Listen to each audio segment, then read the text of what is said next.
Oh, yes, yes, I did it! And it only took me over 5 months to finally pull it off. That's a short time, is it? Yeah, totally. Phew! I was starting to get kinda scared, but I'm not cut out for this. So what do we do next? Maybe more Necromancer games? More Necromancy games, baby!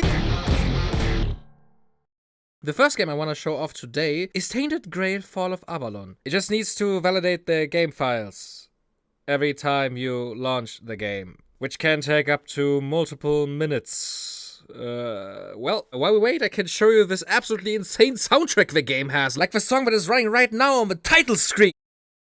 Oh. Well, I guess that has been that. The game has a soundtrack so good it's actually copyrighted. Did it finish finally?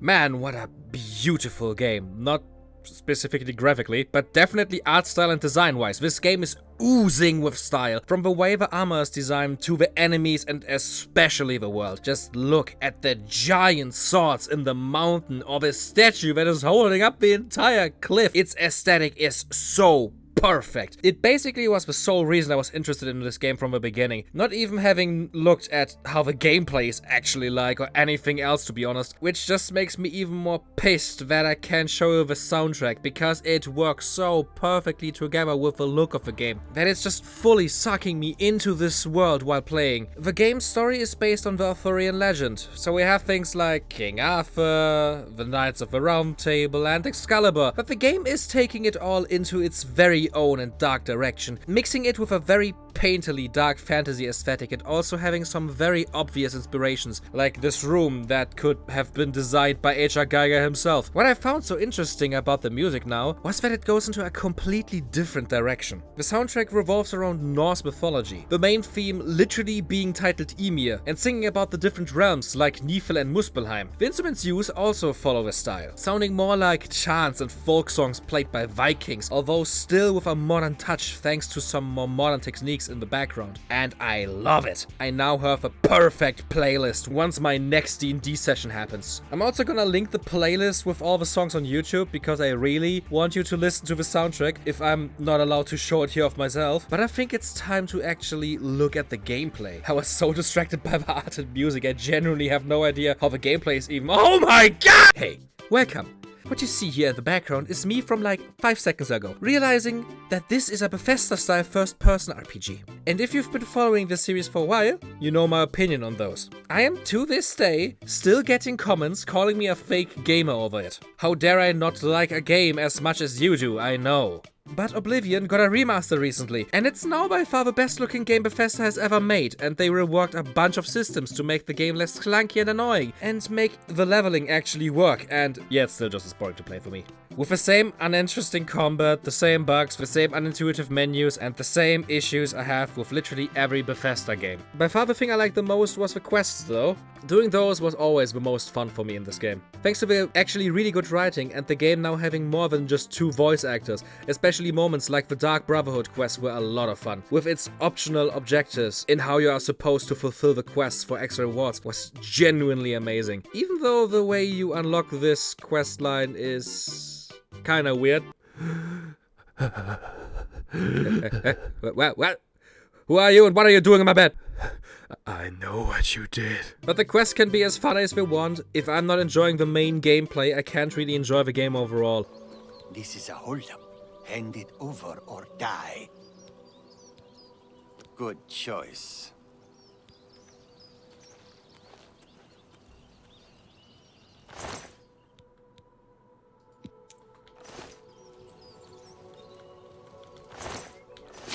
Take it. It's worthless to me anyway.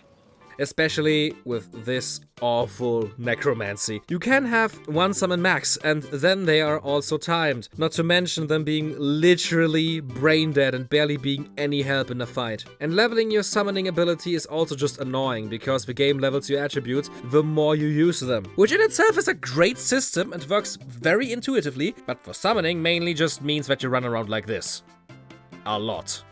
And now actually speaking while editing this video, I'm currently playing through Cyberpunk again, and this game actually has a pretty similar system now with like the 2.0 version, where you have specific stats that increase by doing things more often, but instead of literally every single thing having its own stat, it's like subcategories. So you have like multiple categories that just include multiple things, which makes it a lot more manageable to actually level up the things you want to level up instead of just like spamming the same spell over and over and over again until it actually levels up. The remaster sadly is going to continue dwelling in the same tier as the original. You can try and revoke my capital G gamer card as much as you want. It's not going to make me like these games anymore. Wasn't I doing something before? Oh yeah, right.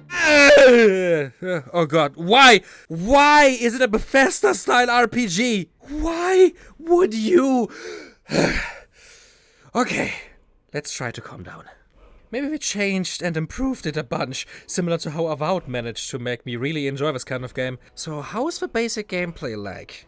You have your standard things like stats you can increase with points you gain on level ups, stats you can increase by doing the corresponding thing, and a truckload of skill trees. But how is the combat? Oh no.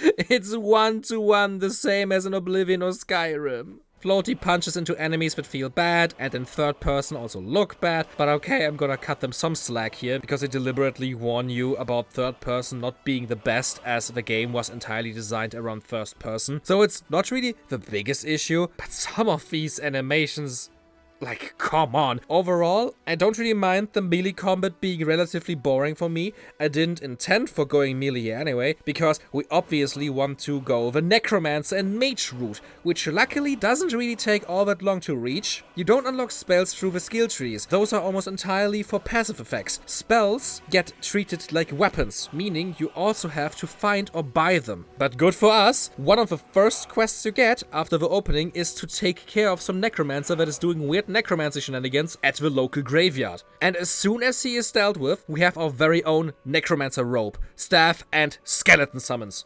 And I'm just gonna hold your hand while saying this. The necromancy isn't the best. I know. The magic system in general isn't really as good as it could be. Spells have 2 activations each, either on clicking the corresponding key or holding it down for a bit. For example, with this little blood bullet spell that I have here, this means clicking shoots little blood shots at the enemy while keeping the button pressed turns it into a damage over time sucking spell that slowly heals me as well. For the summon spells, that means keeping the button pressed works as the actual summon of the creature, while clicking works as a command key to tell the little dudes which target they should focus on. And that's already where the problems start. As I already mentioned, the game treats spells like they are normal weapons, but this also means there is no real magic menu and you have to equip them in either your left or right hand, which severely limits your magic capabilities, especially because there is no quick select like in the Elder Scrolls games. The game instead has 4 loadouts that you can set to whatever you want, but it's always just the left and right hand, meaning if you want to switch your spell, you also have to switch your melee weapon you were holding in your other hand, unless you want to put the same one in all your loadouts. Again, severely limiting what you should be capable of. Then there are staffs, which you probably want to use as a mage because they give you some nice buffs for your spells, but you use them like a normal melee weapon, bonking people on the head instead of something like channeling the spell through them, which in return obviously means that you can only hold a single spell in the loadout that you want to have a buff. Which brings us back to the problem with the summons, because they are really dumb. Like, they barely do anything without being commanded first. Dumb. Meaning, if you don't want to use your summon spell in the same loadout as the weapon you are currently using, but instead want to use an offensive spell to deal damage yourself, you constantly have to switch between your loadouts through this weapon wheel, which feels more clunky than it should. The already floaty combat just feels even worse for me due to the lacking fluidity that is created by this. I hate to do this, but I have to bring up Avowed again, because that game deals with the magic and honestly with the entire combat in a way more enjoyable way, with you having a key bar that you can place a bunch of spells and abilities on, and this game only has 2 loadouts. But it feels way more open and versatile thanks to this simple addition, because you can free up your actual loadout slots for the weapons and gear you wanna use, while you can use the key bar for your spells. And when we're already talking about it, Avowed did the unthinkable and made first-person Bethesda-style WRPGs fun for me by, and now get this, making the melee combat actually snappy and responsive. I know. Insane. With attacks actually feeling like they are connecting and being fun. Insane. And I also love the magic system, with you being able to unlock every spell in the game permanently through the skill tree, but you have to find a magic book with the spell in it first. And if you have a book equipped, you basically get a second hotkey bar you swap to by holding down the right click. But that's enough glazing of that game for now. It sadly doesn't have actual necromancy in it that the player can actually control, so it's sadly irrelevant for this video. Tainted Grail also doesn't feel balanced at all. There's a lot of different things you can level up simultaneously in your skill tree, like magic damage, your summon capabilities, and many other things, but especially in the early levels you can feel really underpowered if you want to go for more than just one thing at a time. For me, for example, my points were split between the summon, staff, magic, and melee skill trees, probably slightly handicapping myself compared to if I just have focused on solely magic from the beginning. Personally, I think the game should account for that possibility though, and allow for everything to be a bit more lenient. At least in the beginning. But the devs seem to disagree with me on that, because the story mandatory fights force you into these tiny arenas, one-shot your minions, attack you with the 1 or 2 attacks they have, while obviously dealing insane damage, and also obviously being insanely tanky, and they also have healing potions sometimes. Of course they do. That was actually the breaking point for me, when you have to fight a Knight of the Round Table at the end of Act 1 and you just get constantly stuck on the environment while running away from him, and after I finally beat him, after many tries of annoyances, it obviously still isn't over, because all the guards outside the cave we fought in, behind like 3 walls, just felt it in their left testicle that something happened and jumped me. Obviously all also being insanely strong. I heard from others that the combat felt way better for them when they tried for more standard, melee-focused builds, because minions genuinely feel useless most of the time, and having a, for example, sword and shield build simplifies everything quite a bit, because you don't really have to worry about loadouts if you are just going to run around with a single weapon type instead of multiple spells. Same with the skill trees, obviously. I apparently was also massively under-leveled at this point, with someone in my chat telling me while I was fighting that stupid knight at level 18 that they were around level 30 here, because I apparently missed a huge amount of optional caves and dungeons you can explore, which did surprise me because I thought I have been relatively thorough with the map, but that would at least have explained why I felt this weak here. But then again, all the fights before this one don't even come close to this difficulty spike, and I was able to handle all of them pretty easily, and even the optional bounty bosses weren't all that much of an issue. And it would be genuinely awful difficulty balancing to demand of a player to almost do everything in an area before you're strong enough to progress. At that point, they could just give you a level recommendation on the quest to spare you the time you just bash your head into the wall. I actually put the game on easy after this point. For one, because I don't have to prove anything to you. I have beaten hard game before. It's not because this one is too hard. And secondly, because I wanted to continue the game without too much frustration. Because I genuinely love everything else way too much. I already talked about how beautiful the art and the music is in this game, and believe me, it gets even better after Act 1 and onward. But I also really enjoyed the quests and story in this game. The main story itself is super interesting, with you carrying a piece of Arthur's soul in you, wanting to collect all the rest in an attempt to give him his power and also memories back. But with him also more and more realizing all the atrocities he committed. Not to mention you having a lot of choices that affect the outcome of certain scenarios. In the main story, but as well as in the side quests. I, for example, actually had the option to offer the Knight of the Round Table my services, but as I genuinely didn't like him, I never picked that option because I just wanted to see him dead. So maybe he actually might decline your services. But remember when I talked about dealing with the Necromancer? There are actually a lot of options you have here, with the one that I picked revolving around convincing him that the only way to truly understand his craft is by turning himself into an undead. Basically just killing himself.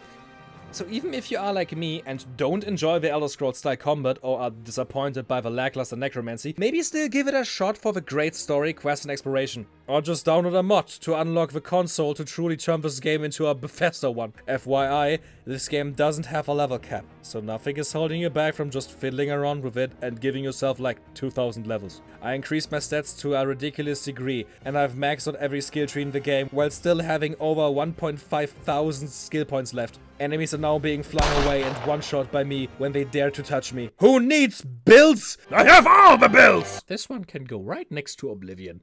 Okay, before I go into more detail about the next game we are going to talk about, I just want to say that I already knew what it was about, because I always heard about the game, but just never played it before. But I didn't expect it to flash me with this picture right in the beginning of it.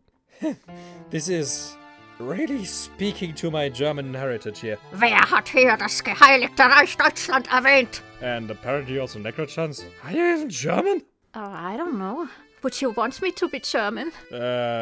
Stubbs the Zombie in Rebell Without a Pulse is a very specific type of game that seemed to be really popular in 2005 for some reason, with it releasing right next to Destroy All Humans, both following a similar concept of causing as much havoc as possible and taking as many humans with you as possible. But instead of playing as an alien, using all kinds of sci-fi tech to get rid of people, we play as the undead Stubbs, who just randomly arose one day in the middle of a park, with nobody even really minding our green rotting skin or hanging out guts. Really tolerant. Wouldn't have expected that from people who in a setting inspired by 50s futurism. At least in the beginning. Before the hillbillies come, they are never going to be tolerant against non-white-skinned people. The gameplay itself is structured very simple. You limp around the stage, attacking and fighting every human that you find, turning them into a part of your small zombie horde, with every level having a dedicated beginning and end with a clear goal that you have to achieve. Like running after a woman you find attractive, blowing up a building, or contaminating the water reservoir of a city by pissing in it. To then blow up the dam and flood everything with zombie piss. Or how about winning a dance battle against the US Army? Yeah, it really has this specific kind of early 2000s shitpost humor. Good for it then, but I adore that. What you do in the stages itself is actually kinda unimportant. They are pretty open-ended and don't restrict you in any way. All that matters is that you reach the end goal. And the game really doesn't need to do more than just that. Biting and killing people in all different ways available is always hilarious and never gets dull, which gets supported by your continuously growing army in each stage that just helps you doing exactly that. To keep it fresh, the game also constantly adds new ways for you to fight, like using your head as an explosive bowling ball or your hand to mind control people. Let's not forget about the toxic fart or the stinky gut grenades as well. Those are very vital. Where the game kinda loses me is when they start throwing only enemies at you that are actually competent or only have ranged weapons, because then the game can go from simple and fun to simply annoying really quick. The game just doesn't feel built for a lot of enemies with hitscan weapons, so you, with your mainly melee arsenal, are kinda fucked in some situations, especially the mall entrance that comes relatively early in the game. Was pure hell because of this. You just die so quickly and they also instantly kill any minion you get to control. It makes it really frustrating in some situations to just continue. This luckily only goes for a few levels. They strike a better balance later with that, also giving you way more options within the levels and even more things to actually interact with. Another issue I had was the boss fights, because the game also has more traditional ones next to the dance battle. They aren't really hard, but they try to act like they are more complex than the game actually is, resulting in them just feeling more annoying than fun. They are sluggish back and forths between you attacking them and them dealing ridiculously high amounts of damage, with them not even telegraphing how much damage they are actually taking or if you're even doing something correct. Just look at this sad excuse of a fight. But hey, at least the music's great. The game also kinda loses its steam around the halfway mark. It's still fun. Like I said, the zombifying of people doesn't get boring, but when I live streamed it, my chat audibly started to get fatigued by the game, which hasn't really happened with any other game I've played before. I still had my fun with it on stream though, so it's a B from me. Why? Oh, why did I? Oh, fuck! I am a very forgetful person. So I might have forgotten to actually play all that much on the server I set up for V-Rising a year ago. But the year's over, the subscription ran out, and the server is gone! So I think it's time to finally talk about the game. Yeah, Like I already said, I didn't really play all that much on the server, but please don't take it as a fault of the game itself. Right from the get-go, I can say this game is one of the most unique and fun survival games I have played in a long time. The issue lied entirely with me. I'm kinda burnt out of survival games in general. There have been so many coming out over the last few years that I obviously all had to play day one, which just led to me not even being able to play them for any longer than 10 minutes at a time. But I pulled myself together and forced myself to play one more survival game for now, to be able to now tell you about it. Look at all the things I'm doing for you. Yeah. Almost deserves a subscribe and a like and a subscription on Patreon. Or a membership. A lot of people from our Discord server actually played on the world, leaving around their own structures, but the most active by far was Little Killing here. From what I saw, the dude basically played the game almost daily, which actually is somewhat required in active play, but more on that later. Little Killing also basically beat the game twice over. Once when the server first launched, and then again after the mandatory server reset that happened when the 1.1 released. He literally did everything and built everything possible, even continuing to actively play after there was technically nothing left to do for him, logging in from time to time just to maintain the bases. But why am I mentioning that? Well, because thanks to him, I got the best gear in the game like a minute after creating my character, even with the magic transmogs to make myself look like Necromancer. Ah yes, I love my blood. Give me your neck. Ha ha ha. And that's how fast it can go, if you have YouTuber privileges. Thanks to this fully upgraded castle, I was able to instantly unlock all crafting recipes and passives. But there was only one thing I couldn't instantly unlock, the Necromancy abilities. I was given some Necromancy-themed weapons that had passive abilities that would summon a few skellies here and there, but the actual active abilities are hidden behind the different magic trees in the game, which you, even at level 91, don't unlock just like that. You have to defeat the respective overworld bosses to unlock them. The game has something I really appreciate in an open-world survival game like this. Guidance in the form of a quest system, to continuously unlock new abilities and building structures. The game basically nudges you in the right direction by telling you certain milestones and things you should complete to progress, and when you did enough of them and increase your level far enough, it's time to hunt for the blood, which are strong humans or creatures that, after defeat, allow you to unlock new abilities, like transformations, new crafting recipes, or active spells, and killing the obligatory necromancy-themed bosses allows you to unlock the necromancy abilities. Don't expect too much though. All spell families follow similar archetypes. All of them have a dodge ability, shield ability, a projectile ability for example, with the differences basically just being aesthetic and slightly different effects. Which doesn't mean there aren't really cool ones, like the awesome Reaper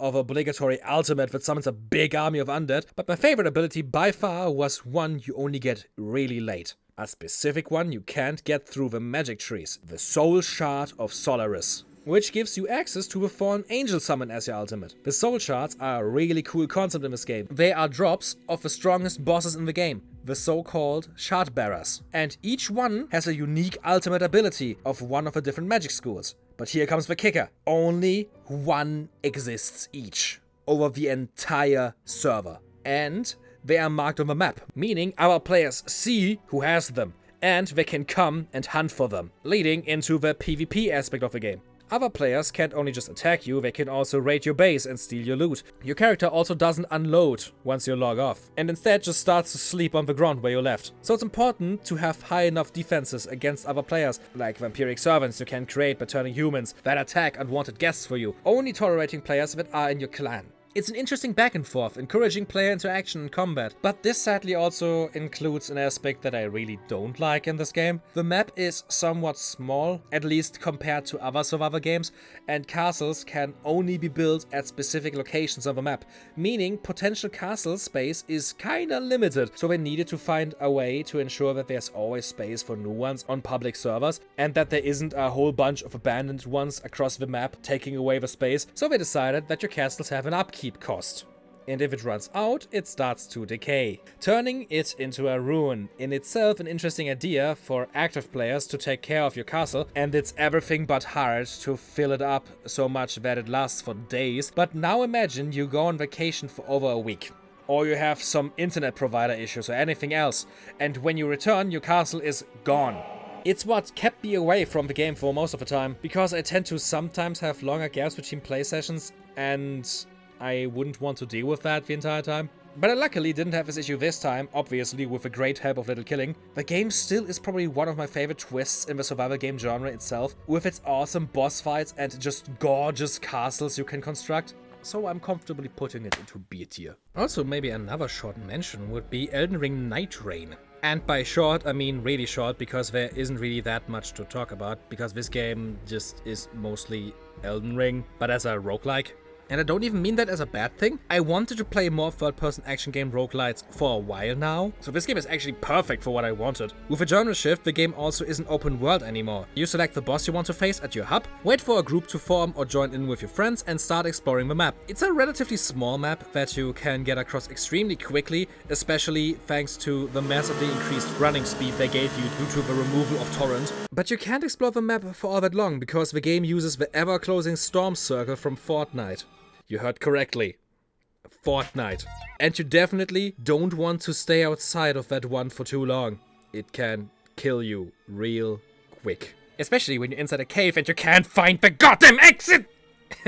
And when the circle turns small enough, a bigger wave of enemies spawns, which after they're defeated spawns a boss for the night, which mostly consists of reused bosses from Elden Ring, but they also bring back some older ones from older Dark Souls games, which are now arguably way easier than before, thanks to all the things you can do in this game compared to what you weren't able to do prior. But it's still cool to see them again. After you defeat the boss, the circle widens and you repeat the process, killing more bosses, gathering loot, leveling up, defeating the boss of the second night, and trying your best at the actual boss you selected at the beginning. And all of those final bosses are new, and they are genuinely insane visual spectacles and all also insanely hard, especially considering that the build you face them with is obviously somewhat luck-based. Not to mention you also having to rely on your teammates not sucking and at least somewhat contributing, which can be tricky with randoms. The bosses can feel extremely damage spongy if not all of your team are equally contributing to the fight. But if everyone is doing their part, the bosses can drop like flies. The only thing I don't really like about the game, at least for now, is that there is only one map at this time, with it only slightly changing when random events happen. And yeah, location placements and enemies are random, but the overall layout isn't. So it sadly can get repetitive way quicker than I'd want to. But enough about that, where is the Necromancy? Unlike normal Souls games, you have predetermined classes in this one, which you cannot manually change the stats of. Every level is predetermined, and same goes for the strengths and weaknesses. But in exchange, every class got 3 unique abilities. A passive one, an active one, and an ultimate ability. And one of the classes is Revenant, which you have to unlock first by defeating the first Night Lord. Oh, that could be a problem. Talking to the Cloaked Lady and giving her the item we got for defeating the first boss to unlock the Duchess, buying the besmirched frame that can now be purchased at the Jar Bazaar, and then talking to this ghostly figure that now stands in the hub area. And all you have to do now is defeat her with all her summons out at once. Just go in there with Iron Eye and you basically win by default. Ha! Miyazaki might not have been the director of this one, but his DNA lives on in her design. It's so beautiful. Mechanics-wise, this is my favorite character in the game. I know, shocker. Her active ability allows her to get out one of her 3 summons, Helen, Frederick, and Sebastian. Yes, those are their real names, and they're great. Helen is a small unit that attacks enemies quickly. Frederick is a truly massive lad and is great at tanking and dealing with bigger groups. And Sebastian is by far the strongest, dealing insane damage, but can't move by himself. All 3 are permanent summons and only have a relatively short recharge time after being killed. So you constantly can get out one of your friends to help you in battle. Her passive gives her a small chance to resummon any downed normal enemy to return as a ghost and fight for you for a short time. And her ultimate turns you and your allies immortal for a short time. Which doesn't mean you can't take damage anymore, it just means you won't die. And it also empowers your main summons, giving them access to their own ultimates. It's a genuinely great class and a lot of fun to play with. The entire class gimmick in general is super fun, and it kinda makes me wish for FromSoft to make a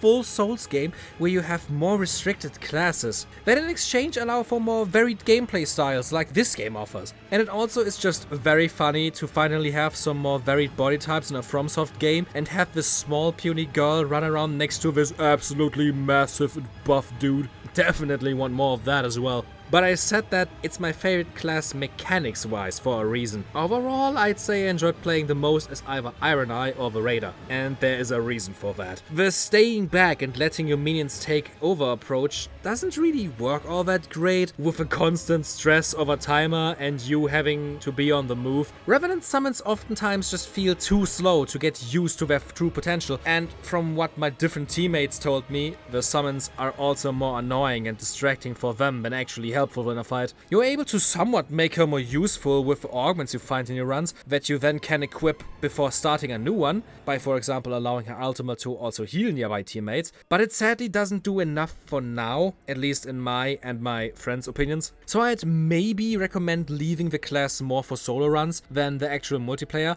which just even more makes me wish for a similar gameplay style to return in a full game. Her storyline you can play through by doing her relatively easy missions, at least compared to some of the others, is also depressing as hell, so I can really recommend that part too. I still managed to talk about the game for quite some time. Well, I wouldn't be Rising Blur if I wouldn't be able to yap about everything for way too much. This is, by the way, my difficulty ranking for all the Night Lords, not including the stronger variants of them, where they start off in their second phase and have a new third one. Didn't manage to beat any of them so far, and the game itself is gonna go into B.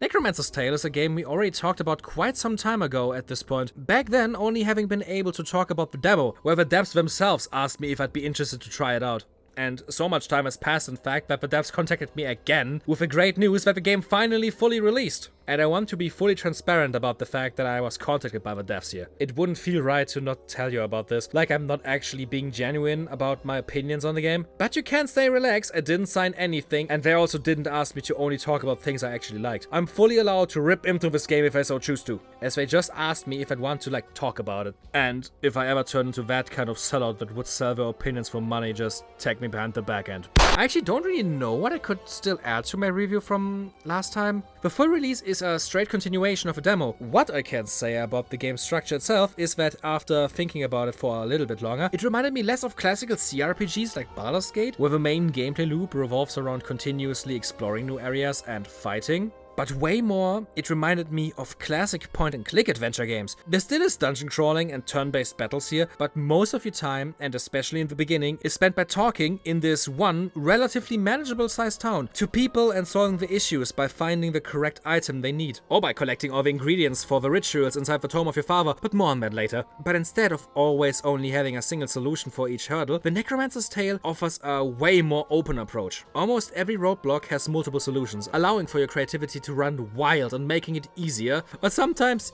even harder for yourself. I really appreciate this approach at progression. My German blood is screaming in excitement over new things to scratch the point-and-click itch. Although I must admit that I am also way too stupid for these games sometimes, and am often struggling to progress for a hot minute, but luckily never for too long, and I always manage to find solutions for my tasks somehow. Another thing that I just entirely adored in the full release is how lived in and real this town feels. There's a day and night cycle that progresses on command, with everyone having a routine. You can literally just go in any of the taverns in the town and talk to random people, with most having little stories to tell you, and maybe even having small quests for you, where they make fun of you for just doing as I said, like the little game protag that you are. But you should watch out for what you are asking some people, because getting too curious can make them suspicious of you. There never seems to be a strict time limit on anything, so just walking around and talking to random strangers on the street can be a really fun experience. The highlight though is definitely the Tome of Your Father, filled with strange languages you don't understand and crude drawings describing an assortment of different spells and rituals. Over the progress of the playthrough, you continuously unlock the ability to translate and understand more and more of what the book says, allowing you to use its power in your different tasks, like making a potion to help your mother sleep, where you actually have to track down and collect all the ingredients yourself and then follow the instruction of how to prepare them. But beware, because fucking up the preparation might have severe consequences. Ha! What don't we all do for a little bit of undead domination? The combat is also the exact same as in the demo, meaning I still suck at it. Actually being able to equip your undeads now is definitely making it a lot more manageable for me. And there's also an auto-resolve mode now that shows you the probability of you winning the fight and then just doing it for you. Just know that the computer might think a fight would be unbeatable while it still was relatively manageable to do manually, so it doesn't inherently make it easier. I really am enjoying every minute in this game, and I can't be anything else but amazed by what this small team at Psychic Software managed with this amazing title. fully deserves the A tier.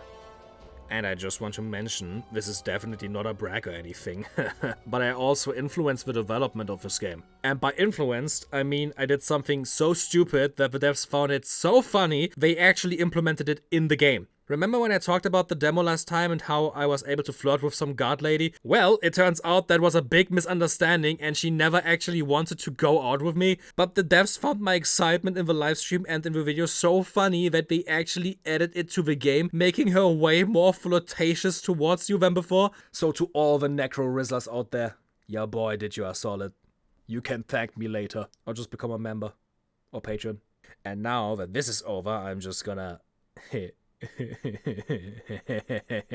Are you cheating What? on Cheating? me? Again? This is How a video dare game. You? Yes, Since when are we even a thing? I don't care, she's Why not do you me. care about this? Is Let me to good me. in peace. Oh my God, I can't believe this is happening again. Oh my God, what is happening? Craig, Craig, you made me cry. Wait, is I don't even done. wear sugar.